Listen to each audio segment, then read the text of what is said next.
Hey everyone, in this video, I will show you how to import Word in Confluence.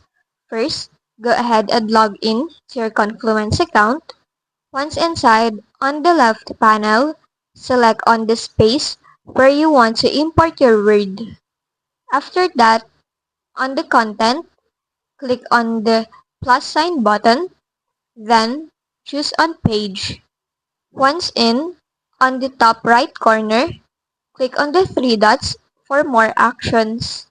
Then in here, select on Templates and Import Doc. After that, go to Import. Here, just choose on Microsoft Word.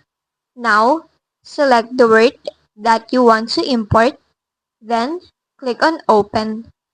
Now just wait for it to process the document.